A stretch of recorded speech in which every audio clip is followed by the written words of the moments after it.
Welcome back to Zestology, the podcast all about energy, vitality and motivation.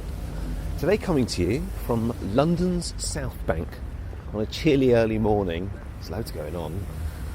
A woman's just jogged past me with a pram, which I always think looks quite difficult, jogging with a pram, but fair play to her. And there's joggers and people going to work and cleaners and all sorts going on here down on the South Bank, and lovely views of the Thames as well. And I'm here to tell you about today's podcast, which is potentially one of my all-time Zestology favourite interviews. I'm now just walking under Waterloo Bridge, so you might be able to hear a bit of an echo. Yeah, today's podcast is with renowned addiction expert, and he's a speaker and an author, Dr. Gabor Maté. And he's sought after his expertise on trauma, addiction, stress, and so on. I went to see him speak in London at an absolutely packed out Tabernacle Theatre in West London, in Notting Hill. And then I went to interview him next day at the offices of Penguin Books. And in this podcast, we talk about addiction. Now, bear with me, because I realise that might sound a little bit dry. But just bear with me, because this is fantastic, this interview. We also talk about how to live a more conscious life, how addictive behaviour might apply to you, parenting styles. I've talked about this on the podcast before, but as you'll hear today, there is something of great interest to me at the moment about parenting styles and technology and how to use it mindfully. That bit is really good as well. So the day before the recording, Gabor was interviewed by Russell Brand, and I actually travelled to Russell Brand's house for the recording. And I joked with Gabor that if I get a few more listeners to my podcast, he'll come to my house next time, but until then I'm happy to go to Penguin Books and interview him there. I think it might be that for a while. Not quite at Russell Brand's level. But anyway, Gabor is fantastic. I hope you really enjoy it. I just think there's so much important stuff in here, and I genuinely felt quite privileged to spend an hour in his company. My first question to him was, is addiction something that many, if not most of us, suffer from in some way? Here he is, Gabor Maté on Zestology.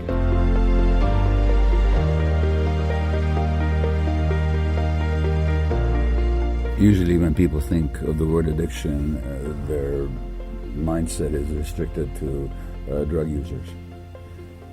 But actually, if you look at its traditional meaning and its source, it comes from a Roman word for slavery, and really the slavery to any particular habit.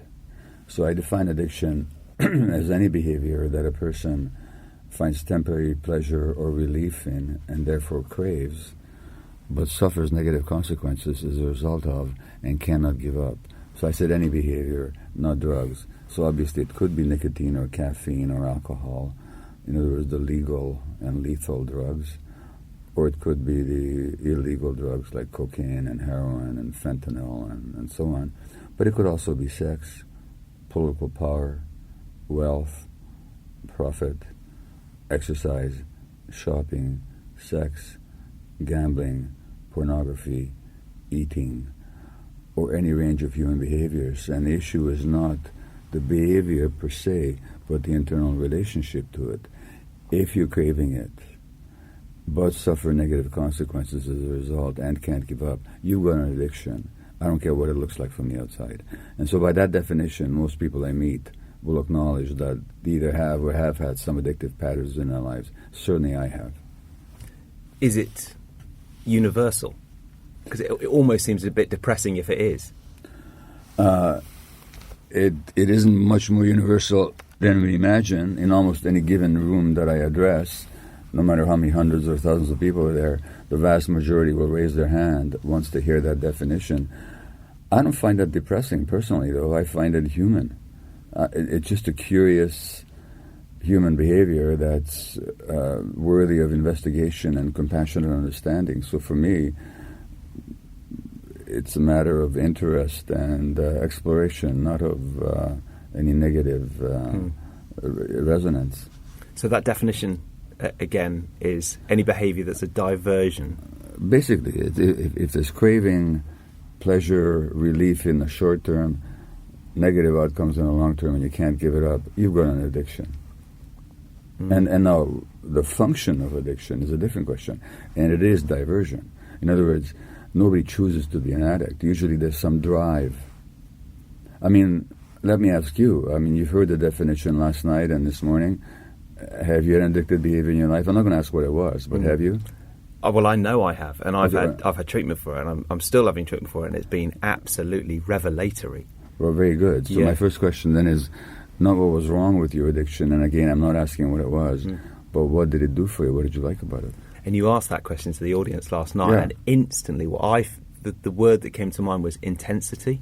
Intensity. Just an intensely alive experience. So you're looking for vitality. You're looking for aliveness. Which is coincidentally the theme of this podcast. Yeah. Well, very good. Well, then the question then is, you're an alive human being. Vitality is your birthright. What happened in you to shut that down? In other words, something happened to dull your relationship to your life. And why do people dull their relationship to their life? Because they find life too painful. So the dulling is actually a defensive response. And that defensive response then has you lacking vitality. Then you turn to the addiction to enliven that spark of excitement in you again. So what I'm talking about is trauma. So what happened, and I don't know the contents of what happened to you, but something happened. When your day you were born, you were fully alive. You're present to your senses, you're in touch with your gut feelings, you're intensely expressive of everything that you experienced. Something happened along the way to uptund your relationship to your life. And so what I'm saying about addictions is that in every case, they're an attempted solution to a problem. The addiction is never the primary problem. It's not the primary disease. It's not a primary choice. It's an attempt to solve a problem to do with suffering. And the question is, why do people suffer? Yeah. And my dad died when I was a child. Wow. And I'd never explored that until kind of fairly recently, and that's obviously been a big theme of kind of coming to terms with this. And me and my girlfriend are expecting a baby now. And one of the things that I thought about last night was, really, you talked a lot about trauma in childhood. Parenting was a real theme of last night. And one of the things I was thinking was, when it's something that happens that is completely outside the parent's control, which happens so often, there's so many ups and downs that everyone goes through. How do you then stop passing on that trauma? Because you talked so many times last night about how it is multi-generational. Yeah. Well, certainly I passed on my trauma to my children because I was unconscious of it when they were small. So the only way you can stop passing it on is to become conscious of it. And then you can do something about it, as you have been.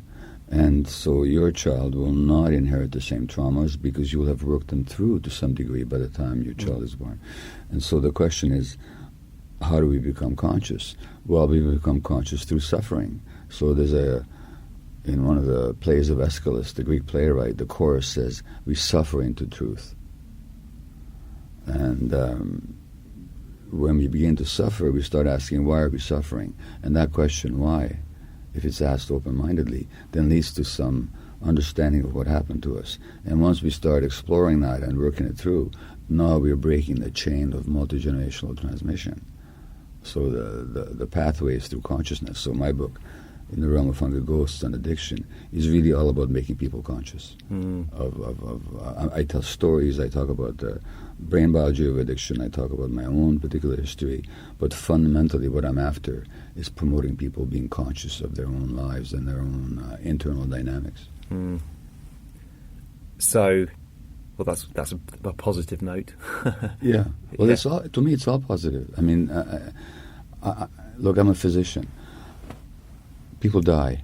People are born. Between death and life, or life and death, people suffer. And my work is to help prevent, alleviate, or mitigate suffering at any stage of life. So, like the Buddha said, his basic stance is life is suffering. We take that for granted. But that doesn't mean there's nothing we can do about it. But as the Buddha taught, and I think as all science teaches us, to deal with something, you have to be conscious of it. So conscious awareness is, for me, never depressing. For me, it's always liberating. I don't care how bad anything is. The more I'm aware of it, the more I know about it, the more I understand it, the more I'm capable of taking mastery over it, the more I'm capable of becoming an agent, an active agent in my own life, or other people become agents in their own life. So it's all about agency. And for agency, you need consciousness. So to me, it's never depressing. Even depression is not depressing, because even depression can be a pathway to self-knowledge. Yeah. In fact, it is. Mm. And I think that's what the consciousness part is so interesting, because I think on the outside and even on the inside, previous to kind of coming to terms with my addiction, I wasn't aware that it was a problem. No. I would, if you'd asked me, I'd be like, yeah, life is great. Look at this. I'm doing this, that, and the other. It felt like there was plenty of intensity, if you like. Yeah, I'm the same way. Until I become aware of the suffering involved, I just love my addictions. My addiction to work, my addiction to shopping, I would even celebrate them. Now, I don't know about you, but if you ask the people around me, the people in my lives, they might have a different point of view. Mm. They might say, nah, this is not so great. They might be experiencing a negative impact themselves. And actually, usually with addictions, it's very often the other people who are intimately involved with who first suffer the consequences. Then they try to wake us up, which we then vigorously and stoutly resist, because we don't want to wake up, because we're going to stay asleep and keep enjoying the dream. So it's not easy to wake up. And you mentioned last night, and you talk in the book about how you had an addiction to shopping for music, which actually got a lot of laughs last night as well, although I'm sure it wasn't funny at the time. And the reaction that you had from revealing that in the book. Yeah. Well, people laugh, and I understand, because here I start talking about my clients that I worked with for a long time. People with HIV, people with hepatitis C, people with dire infections that threaten their health, of their brains, their bone marrow. And then I'm talking about my own addiction to shopping for music, like what's the correlation? But the correlation is, obviously, I'm a respectable addict, middle class. I can even spin my shopping addiction as simply a passion for beautiful music. Mm-hmm. But if you actually look at the dynamics of it, I'm driven to do it regardless of whether I want to or not. So I'll leave my family or I'll leave my work to go and get some music. I'll abandon a woman in labor to pick up a symphony at a music store. Mm. I'll lie to my wife about it. Years I will lie, and even after being caught out 1,000 times, the 1,001st time, I'm still going to lie about it because I'm ashamed of it. And even when she's telling me, just tell me the truth, I'm still going to lie about it, which creates tensions in my marriage, which makes my children suffer. And I spend time hovering around the music stores rather than with my children. All these have, not to mention what that does to my self-esteem and the sense of shame that I carry. All this has really serious consequences on my life and the people around me, and it goes on for years and years and years. And so, although the differences between my white-gloved, middle-class, respectable addictions to work or to shopping and the life-threatening habits of my clients are obvious, it's the similarities that are interesting. And you might say, in a certain sense, I'm even more culpable, if you want to talk about culpability, which I don't, because I'm not into shaming anybody. But they have a drug in their system that when the drug is diminishing, they go through withdrawal, they have to use again just to feel okay. Me, I don't have such an excuse. For me, it's just the urge to go shopping. That's how serious it can be. And even though, despite there's no drug in me causing withdrawal, I'm still helpless in the face of the drive to go shopping, and sometimes I'll drop everything just to go to the store. And anybody who's truly addicted will recognize what I'm talking about. The sex addict, the gambler, the pornography addict, the workaholic, the compulsive eater. They'll all recognize that despite better knowledge in their brains, they're helpless in the face of it when it actually is upon them. And that's not an excuse, it's just a description of what happens. And how much choice do people have when they're addicted to something? There's no choice. Choice can be developed. But if you actually look at the brain physiology of choice, the impulse to act arises not long, but seconds before you're conscious of it. And the actual consciousness between the act itself and the arising of the impulse, there's a split second. That simply doesn't allow you a whole lot of choice. And so the whole issue about addiction is we want people to have choice. But just to say to somebody blithely that you got a choice in the matter misses the point. The question is how do we promote choice? How do we promote people's capacity to make an intelligent and healthy choice? That's the whole point of addiction treatment. And simply by blaming people for making, quote-unquote, the wrong choice, we're simply entrenching them further in addictive patterns because we're shaming them. And from a position of shame, nobody heals. What's really essential is to help people understand, just like in your case. You talked about how the addiction made you feel more alive. Well, you validate that. I want you to feel alive. It's a perfectly valid human goal. You just want to be a human being, fully engaged with life. The question is, what happened to you that dulled that sense of vitality for you? How did you lose your vivacity? And let's look at that. And how can you regain it without this particular behavior? That's how you help the addict, not by moral exhortations or coercion. And that said, how often have you found that you've worked with someone and then one addiction sorts itself out, but their addictive nature manifests itself in something else? Well, yes. So I wouldn't call it the addictive nature. It's not their nature. It's their second nature. Okay. So I would say their addictive personality. But the personality is not their nature. The personality actually is a structure they developed largely as a coping mechanism to deal with their childhood losses. Yeah. But it's true. Rather than thinking of addictions as being discrete entities, like here's cocaine addiction, there's heroin addiction, there's gambling addiction, there's nicotine addiction, there's sex addiction, there's pornography addiction, there's shopping addiction. There's one universal addiction process, as I point out in this book. And that universal addiction process employs the same brain circuits, the same brain chemicals, the same psychological dynamics of craving and denial. It doesn't matter what the addiction is. So whether it's drugs or behaviors, essentially the brain physiology of addiction employs the same systems, so that if all you've dealt with is one target behavior, then that same addiction process will find another target. And that's why the treatment of addiction is not about giving up behaviors. It's about dealing with the dynamics that drive the behaviors in the first place. Otherwise, typically, people give up smoking, they put on weight. Because they haven't dealt with their addictive drive. You just dealt with one particular manifestation of the addictive drive. No, you might argue that overeating, is less dangerous to your health than over-smoking, and that's probably true in most cases. But you've still got an addiction.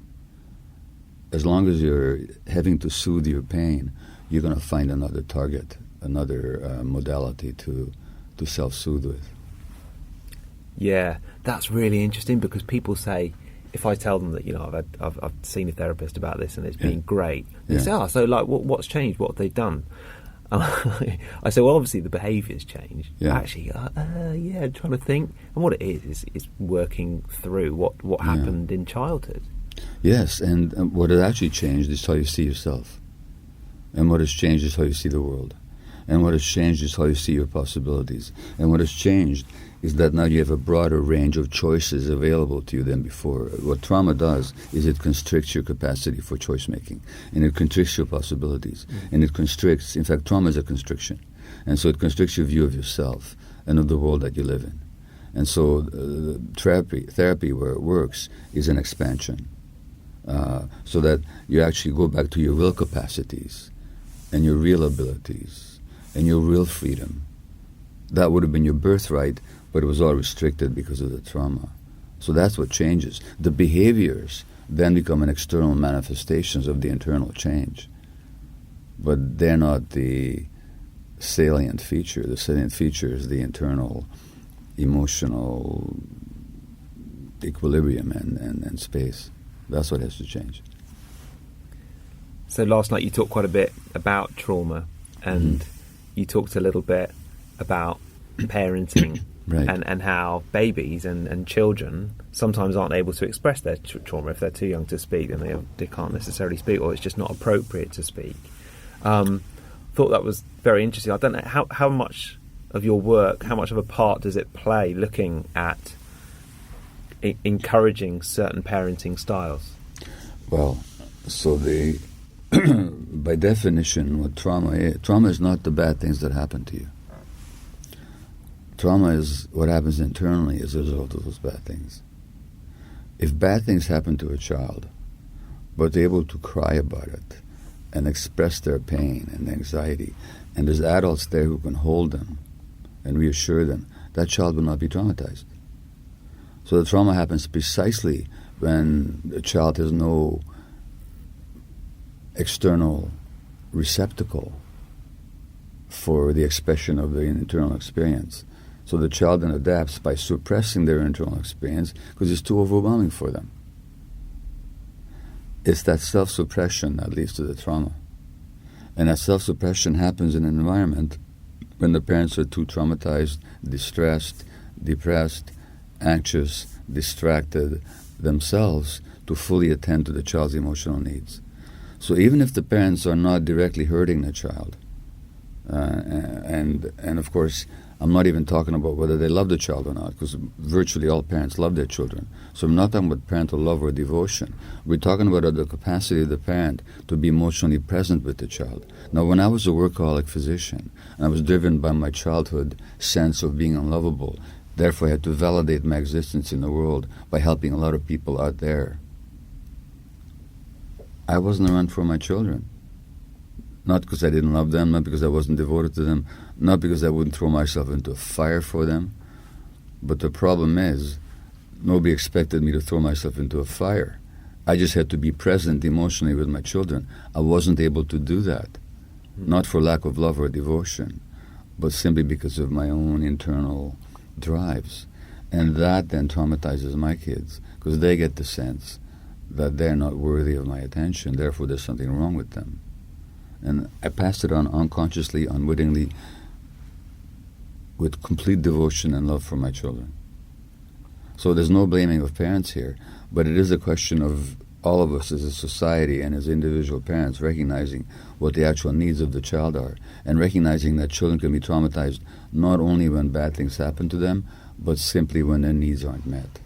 That is enough to traumatize a sensitive child.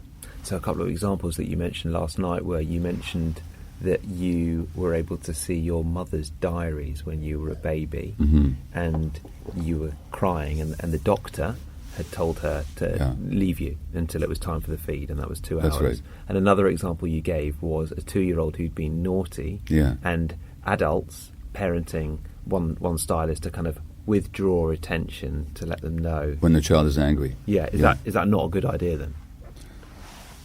Well, why is your child crying? They're because they're in distress. Now whether the distress has got a major cause or whether or not, maybe they're just distressed because they can't have a cookie before dinner. And of course, you should not give them a cookie before dinner, because then they're not going to eat dinner. As a parent, you know better. But why shouldn't the child be upset? Children, like adult addicts actually, cannot distinguish between their wants and their needs. So when a child wants something in them believes that they actually need that something that they want. So for the child, it's tremendously upsetting not to get that cookie before dinner. So they're going to cry.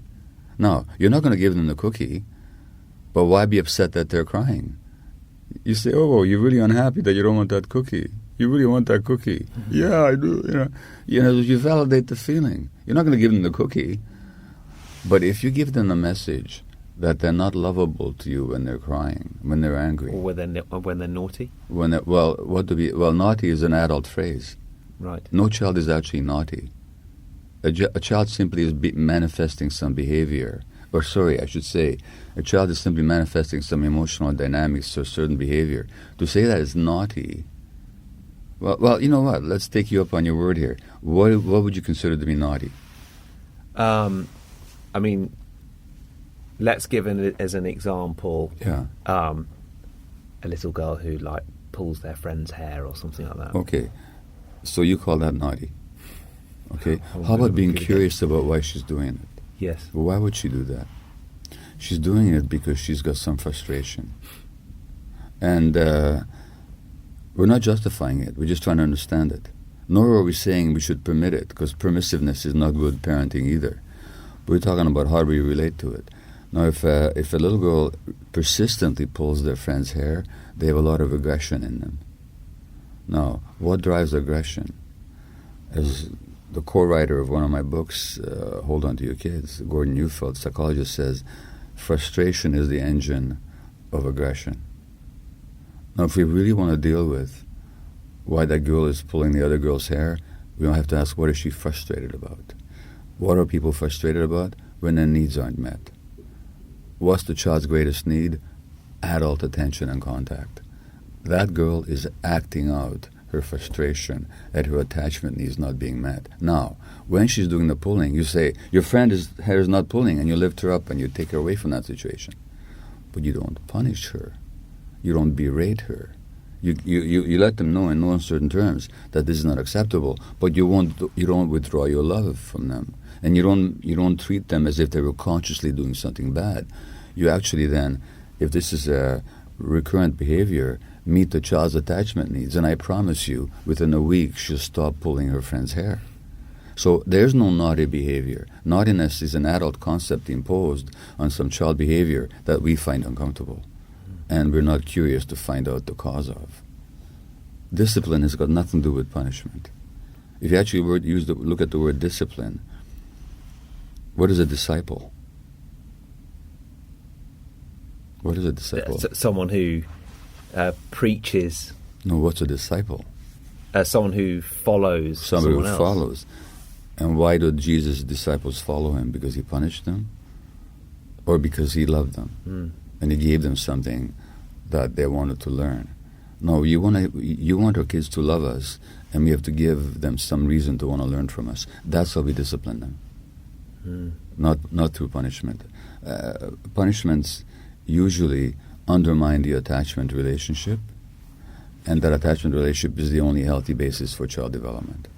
So basically, when we punish, when we use the relationship against the child, we're actually undermining the child's development. Right. So if you're going to have a baby, by the way, which you told me you were, please read one of the next books of mine that will be published in England in a few months. It's called Hold On to Your Kids.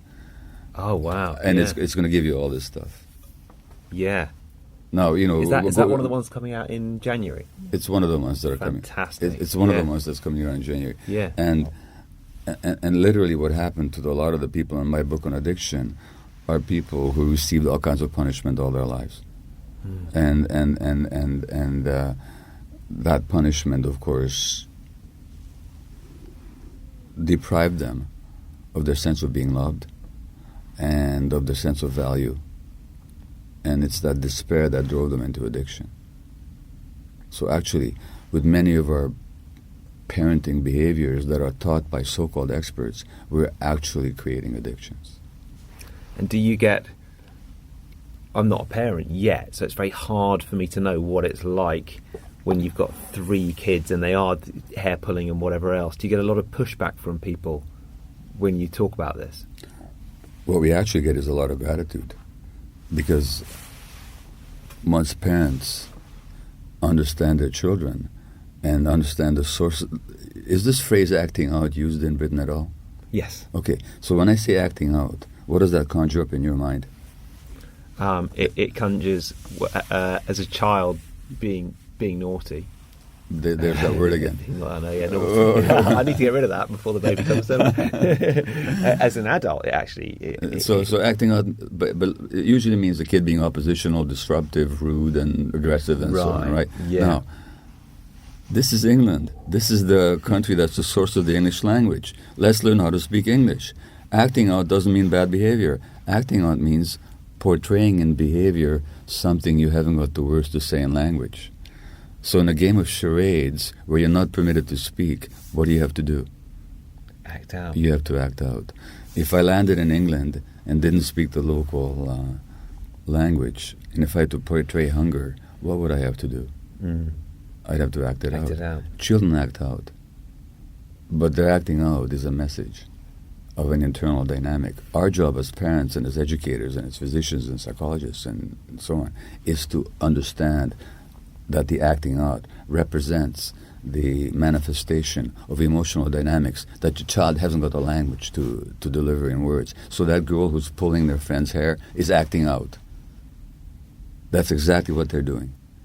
And it's our job to decipher the language. It's not very difficult to decipher the language once you understand the child's needs. But now we're no longer imposing a judgment on the child, now we're understanding the child. Again, we're not being permissive. Being permissive is not helpful, but we're also not being punitive. And we're not using the relationship against the child. You mentioned a quote from a book last night, and it was an expert who'd gone to observe tribes and was observing how they don't discipline their children. What was it? No, what was it? It's not how they don't discipline their children. It's how they do discipline their children, with the understanding that discipline is not the same as punishment. And what I was quoting was the observations of people who study hunter-gatherer bands. And for the most part, hunter-gatherer bands, first of all, they always keep their children with them. So the children grow up around multiple adults. So they're very safe because it's not just mom and dad or mom or dad. It's actually uncles and aunts and cousins and neighbors. Everybody parents them. Imagine the security of that. I read a book by a British sociologist who spent time amongst the pygmies.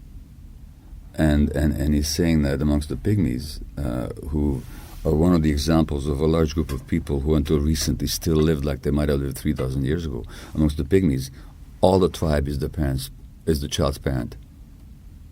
Well, imagine the security of that, because he says we're all children of the forest, and so that we're all children of the same mother is how they see it. That's the number one. Number two, they never put their kids down, so they carry their kids everywhere. It's like ape mothers, you know. That's the natural state of human beings, is to be carried around by their parents. So native peoples in North America, they have the papoose, the little bag in which they carry the baby. The baby's always with the parents. So four distinguishing features of hunter-gatherer parenting are: the whole tribe is the parent, not just one parent. Two, the children are always with the adults, tremendous sense of security. Three, they don't let their kids cry. In other words, if a child is crying, they're immediately picked up, if they're put down at all. And number four, they tend not to hit their kids. So this is how they discipline their children. This is how the children learn to follow the adults. It's through love and through connection and belonging. This is the true meaning of discipline. And we don't have to become hunter-gatherers. We can't be. I mean, if I did, I'd starve to death in 2 days, so it's a good thing that I'm not a hunter-gatherer. But we can learn. We can learn what we've lost. So in a process of civilization, we've gained a lot, obviously, and I don't have to expound here on the benefits of civilization in terms of health and technology and food production and wealth creation, but we've also lost something of our nature, and we can reconnect with that if we become conscious. And you mentioned technology there. Yeah. One theme that seems to come up quite a lot on my podcast is some kind of addiction to technology, and it is very addicting. It is. Is that something that you would class as addiction, the same as all the rest? Well, if you apply the criteria of something you crave, find temporary pleasure, and suffer negative consequences of, and can't give up, what else is it? And for some of us it is. So many of us it is. And it's so insidious. For one thing, the screen is mesmerizing.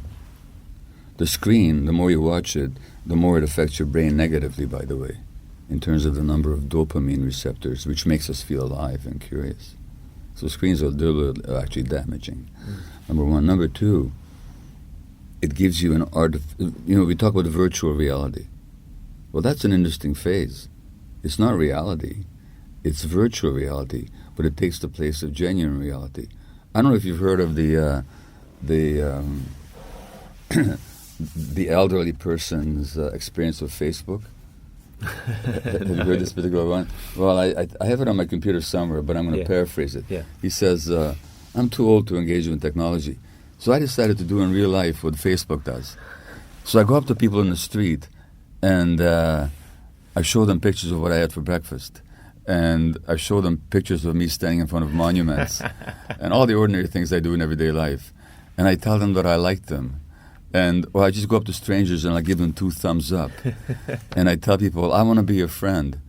And he says, it's already working. I've already got 4 people following me. He says, 2 psychiatrists, a policeman, and a private detective.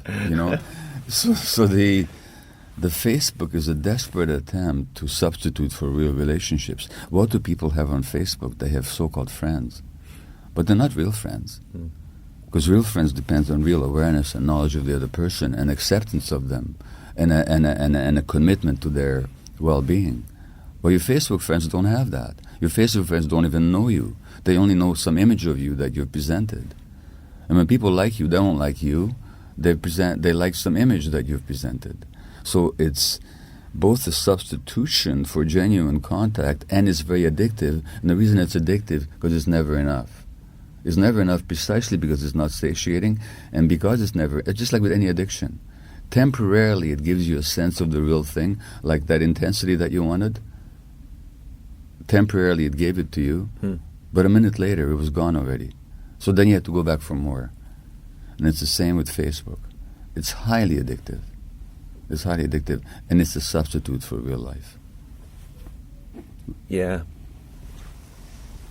I mean, life is so different from what it was like 10 years ago, because it was really only 10 years that things like the iPhone came into being. Do you worry that there's actually an epidemic of distraction? Listen, I'm fully aware of the benefits of computers and of the internet, and certainly as an author, a writer, a researcher, wow, I mean, the benefits of it are incalculable.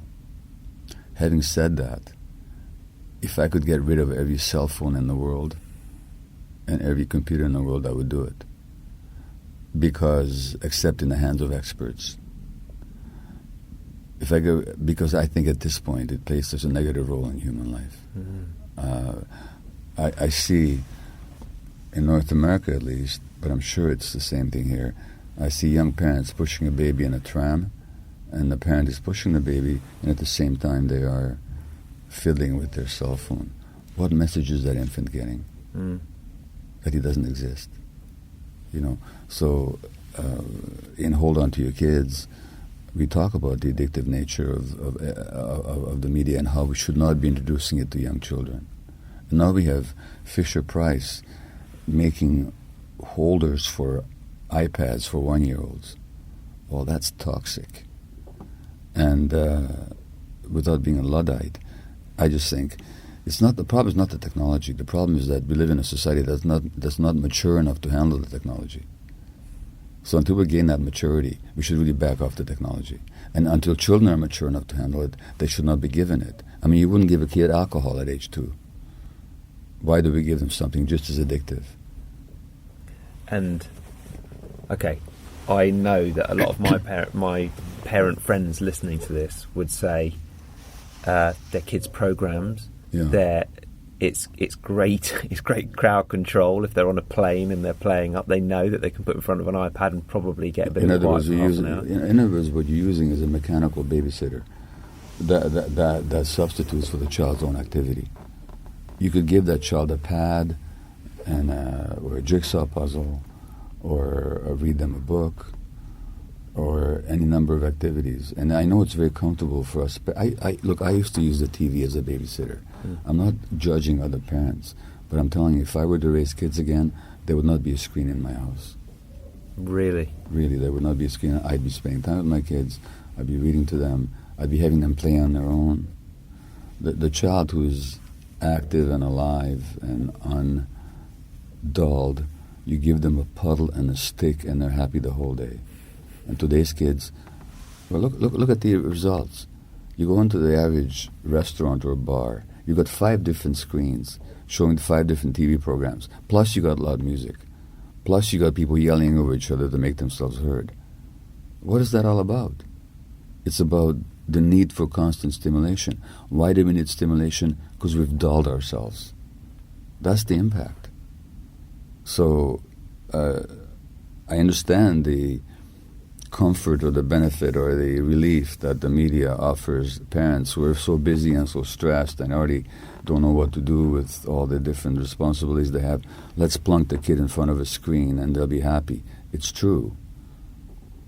That kid later on won't read that many books. They won't know how to relate to people as well. They won't like themselves very much, and their possibilities of life enjoyment will be limited. That's the price that we're paying. Mm-hmm.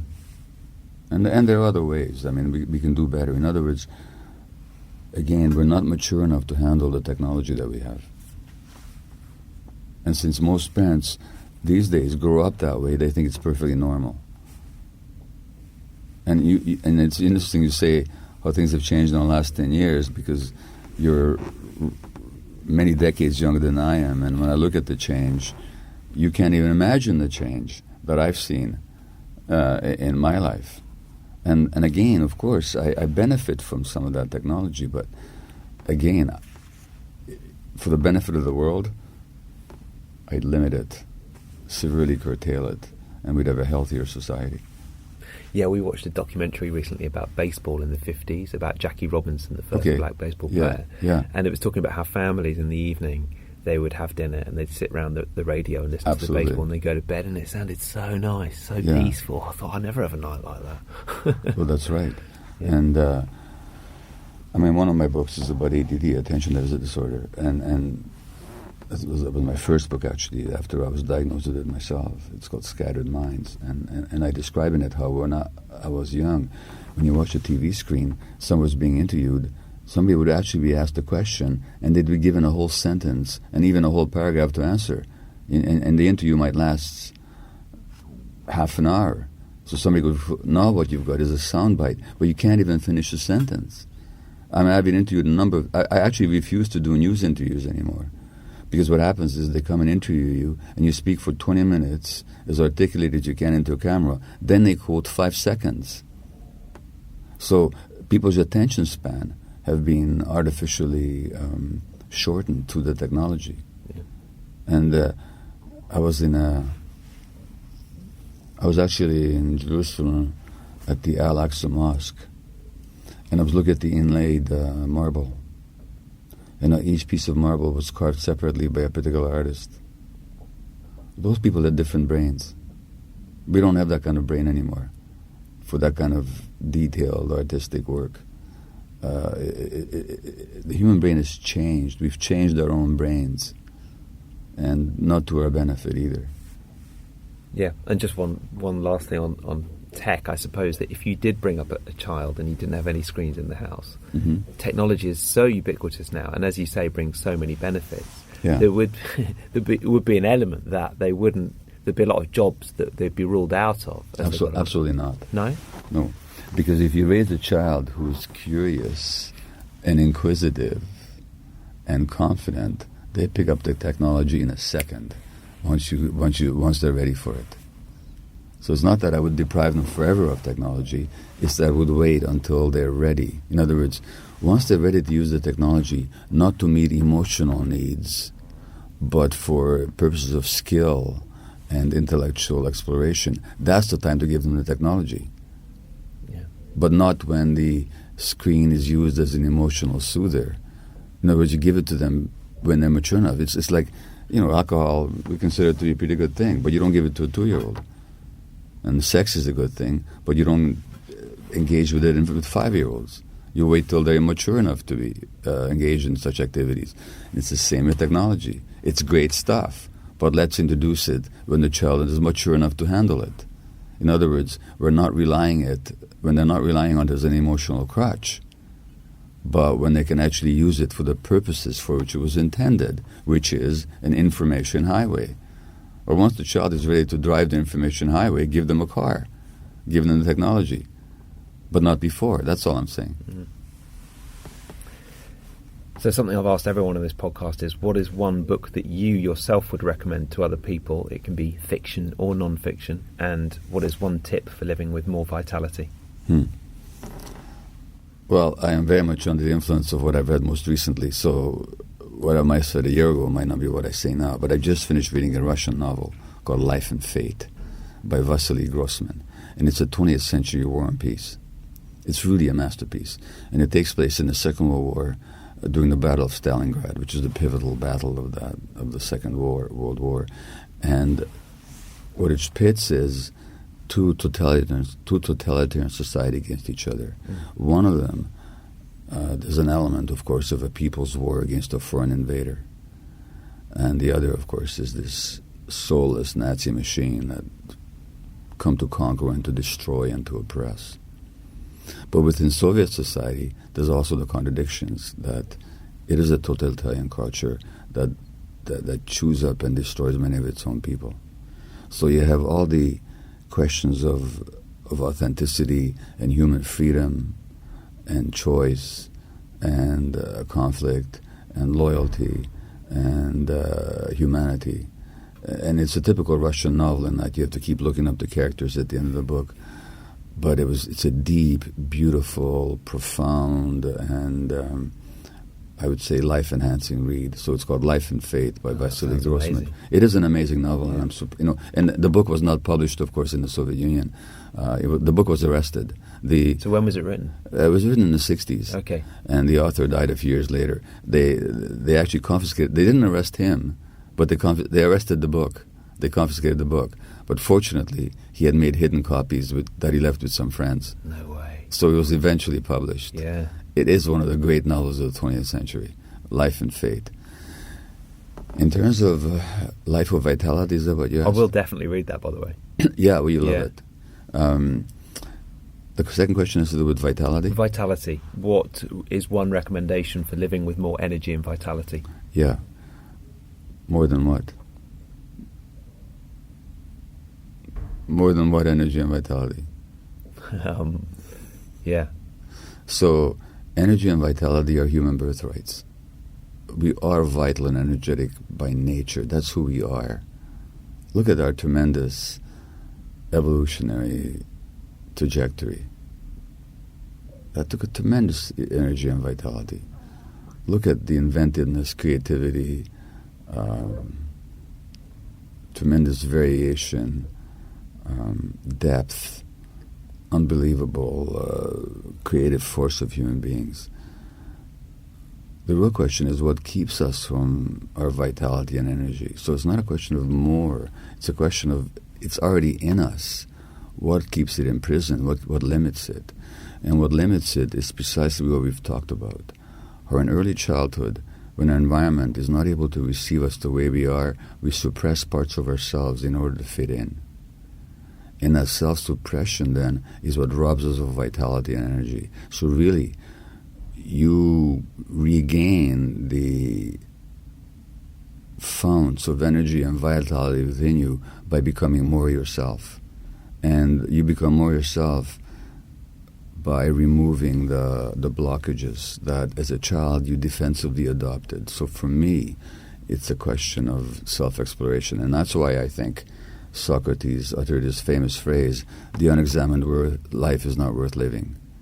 It's through that self-examination that we become truly ourselves. And when we become ourselves, it's not a question of more vitality and more energy. It's just a question of our natural energy and natural vitality that's just present and available to us. And of course, in our society, there are so many ways in which people's energies and vitality are blocked, because people have to be copies or versions of themselves in order to be accepted, rather than their true selves. So I think the energy and the vitality resides in our true selves, which is available to all of us at any time, but we have to find a pathway to it. Mm. Gabor, thank you so much. I feel very honoured to have spent all this time in your company, and ask you quite a few questions. I just wanted to know the answer for myself as well. So thank you so much. And all your books come out in the UK. So In the Realm of Hungry Ghosts. Yeah, in the Realm of Hungry Ghosts, Close Encounters with Addiction. That's the last book I wrote, but it's the first one being published here in the UK. It's available right now. The others are coming up in January, I think. And the parenting one? The parenting was one entitled Hold On to Your Kids, Yeah. Why Parents Need to Matter More Than Peers. And that's a book which I did the writing on, but I'm not the main author of. That honor belongs to my friend, the psychologist Gordon Neufeld. I did the writing with him because I wanted to see it in print. And it's been published in about 25 languages. Fantastic. And finally, Britain has discovered us. So we're so grateful. It shouldn't have taken us so long, I don't think. Well, it's everything in its own time.